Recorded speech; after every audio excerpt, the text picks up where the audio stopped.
রয়েছে আপনার সঙ্গে। পুরুলিয়ার খবরে নজর রাখতে হবে, তার কারণ পুরুলিয়ার কোটশিলার ওসি সাসপেন্ড। আদিবাসী মহিলাকে মারধরের অভিযোগ তার বিরুদ্ধে, এবং অভিযোগ পাওয়ার পরই ক্লোজ করা হয় ওসিকে। ঠিক কি হয়েছিল, কি অভিযোগ তার বিরুদ্ধে? ইন্দ্রজিৎ প্রতিনিধি আমার সঙ্গে রয়েছেন। ইন্দ্রজিৎ, দেখো অতনু, গত রবিবার কোটশিলা থানার বড়রোলা গ্রামে বেআইনি মদের বিরুদ্ধে অভিযানে গিয়ে আদিবাসী তরুণীকে হেনস্থা ও মারধরের অভিযোগে সাসপেন্ড পুরুলিয়ার কোটশিলা থানার ওসি। এবং গতকাল রাতেই কোটশিলা থানার পুলিশ অত্যাচারের লিখিত অভিযোগ জানায় আদিবাসী তরুণী, এবং সেই অভিযোগের ভিত্তিতে প্রথমে ক্লোজ করা হয় তাকে, এবং পরে কোটশিলা থানার ওসিকে সাসপেন্ড করা হয়। অতনু, সঙ্গে থাকো ইন্দ্রজিৎ, সঙ্গে থাকো। পুরুলিয়ার কোটশিলার ওসি অ্যাডিশনাল এসপির নেতৃত্বে তদন্ত হবে যে ওসি কি করেছিল বা কি করেছিলেন তিনি, তার বিরুদ্ধে যে অভিযোগ উঠেছে সেই অভিযোগের সত্যতা কত। সাসপেন্ড করা হলো কোটশিলার ওসি তুফান দাকে।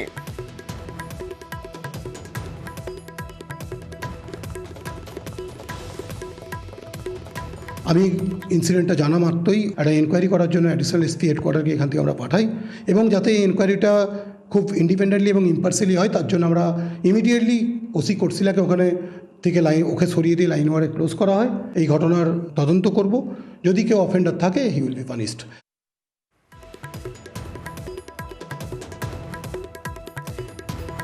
ইন্দ্রজিৎ, সেক্ষেত্রে অ্যাডিশনাল এসপি নেতৃত্বে যে তদন্ত, সেই তদন্তের বিষয়ে একটু জানতে চাইবো।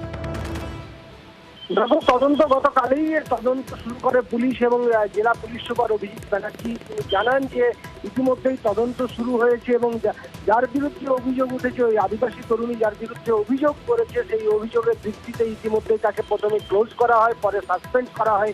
এবং এছাড়াও এক ভিলেজ পুলিশ ও এক সিভিক পুলিশকে ইতিমধ্যে তাদের বিরুদ্ধে ব্যবস্থা নিয়েছে জেলা পুলিশ, এবং তদন্ত চলছে কি হয়েছিল রবিবার দিন যেটা কোটশিলা থানার বড়রোলা গ্রামে বেআইনি মদ বিক্রির যে অভিযোগ উঠেছিল, সেই অভিযোগের তদন্তে গিয়েছিলেন একবারে কোটশিলা থানার ওসি, যিনি সাসপেন্ড হয়েছেন। এবং সেখানে কোনো মহিলা পুলিশ কেন নিয়ে যাওয়া হয়নি, এক্ষেত্রে মহিলা তাকে যে হেনস্থা করা হয়েছে বা তার বিরুদ্ধে তিনি যে অভিযোগ করেছেন, সেই অভিযোগগুলো তদন্ত শুরু করেছে ইতিমধ্যেই। এই তদন্তের মাথায় রয়েছে যে অতিরিক্ত জেলা পুলিশ সুপার এবং বিশেষ পুলিশ কয়েকজন পুলিশ আধিকারিক রয়েছে, এবং তারা তদন্ত শুরু করেছে, এবং তদন্তের রিপোর্ট দেওয়া হবে দিনের মধ্যেই।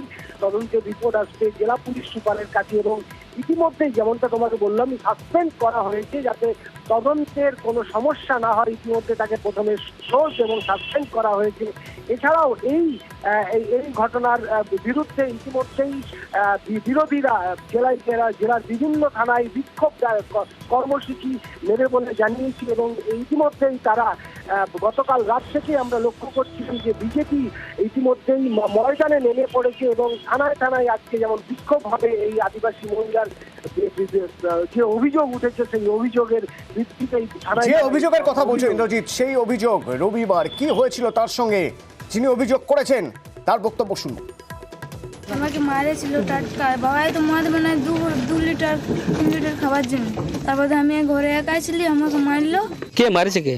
কোটশিলা থানার বড় বাবু, আর প্রকাশ ছিল সাথে, মিঠুন বাবু ছিল সাথে। থানায় কি অভিযোগ করলে? হ্যাঁ, করলি। কি চাইছো? বিচার চাই।